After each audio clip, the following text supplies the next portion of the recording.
Welcome to the Stairway to Heaven, where we share the latest insights into the ever-changing high-frequency currents now bathing the planet and their effect on us all. The source of vital information for the evolving human being. I'm Gwilda Wiyaka. Hype and hysteria, controlling through fear. In times past, when there was less frequency present to support us, we believed we had to steal energy or frequency in order to survive. Sadly, to this day, most of our interactions are designed to get from others what we perceive we need for our continued existence. Be it love, support, money, or material things, much of our energy is spent acquiring them through manipulation or extortion. It's so intrinsic that most of us are totally unaware of our true motives or our methods. One common way of appropriating frequency is to gain power by disempowering and controlling others. Control is a highly sought-after commodity. It's believed the more control a person has, the more power. The more power, the greater the ability to overpower to obtain what we need. This mindset has infiltrated all our man-made systems: society, culture, government, commerce, education, medicine, religion, and so on. It's become the structure upon which they stand, the very foundation of humanity. For generations, a tried and true method used to control the masses is fear. In and of itself, fear is not a problem.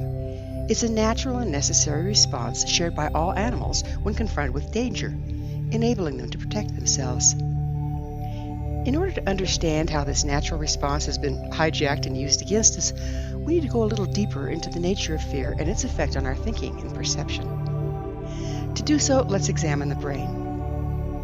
The front brain, or cerebral cortex, enables us to connect with the frequencies of spirit, spirituality, love, compassion, art, higher learning, abstract thought, decision-making, and discernment. The back of the brain, or the amygdala, is a survival brain. When danger is present, be it real or imagined, the hypothalamus switches our thought process from operating through the front brain, where we have clear logic, discernment, and compassion, to the back brain, which houses the survival mode, fight or flight, responses with little or no logic or discernment. Our perceptions become paranoid and our reactions aggressive, much like a cornered animal. We're controllable when in the survival brain, subject to those who know what triggers to use in order to manipulate our responses to those that benefit them. Consider the North American buffalo. Now, no self-respecting buffalo would intentionally run off a cliff and plunge to its death.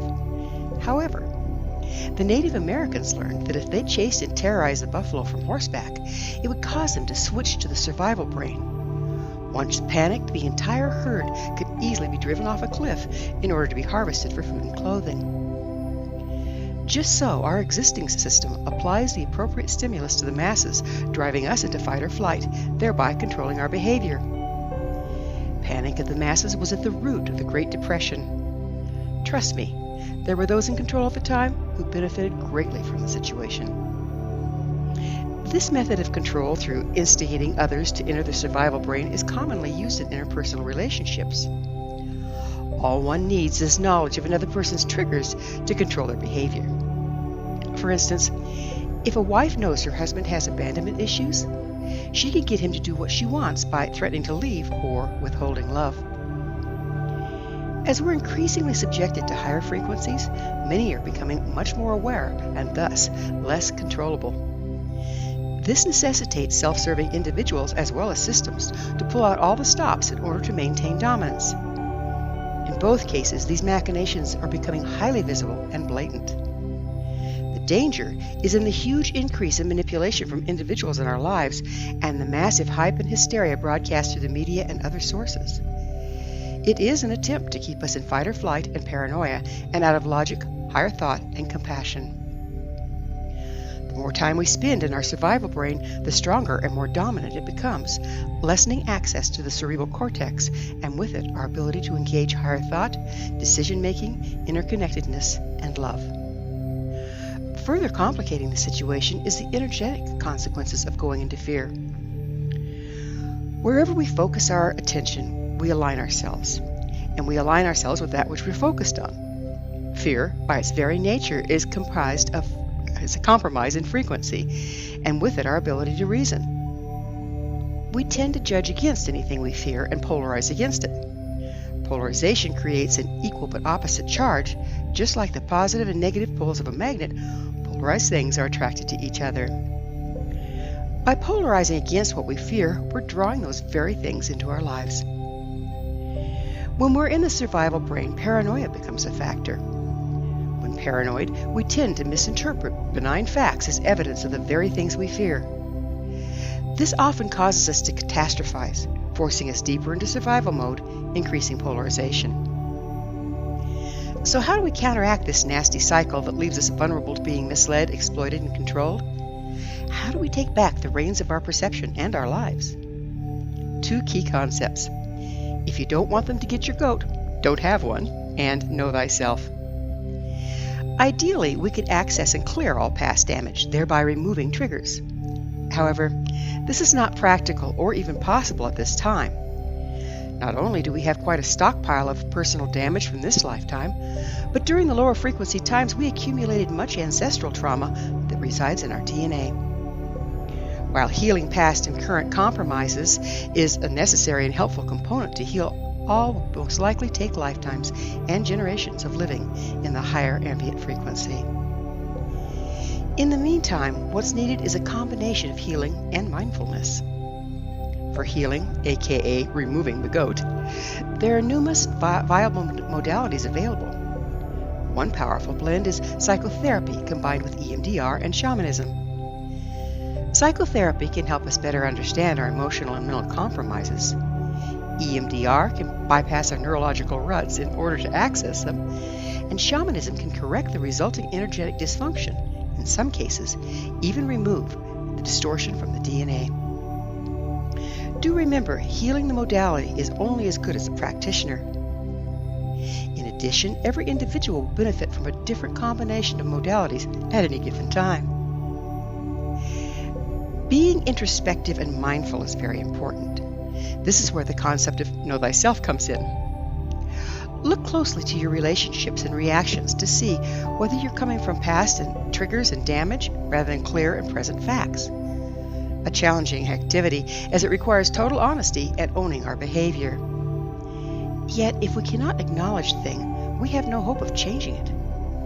Basically, set guilt and shame aside, do your best until you know better, then do better. Become aware of your body. Physiological symptoms can serve as warnings that we're becoming upset and triggered.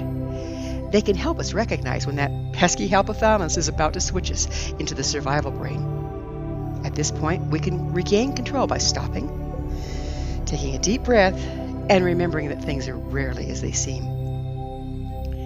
When confronted with stimulus having the potential to put us firmly into survival brain, rather than going out and buying copious amounts of toilet paper, we can keep our front brain engaged, allowing us to logically examine the situation and discern appropriate action. It'll also help us recognize any hysteria and manipulation being used in the present.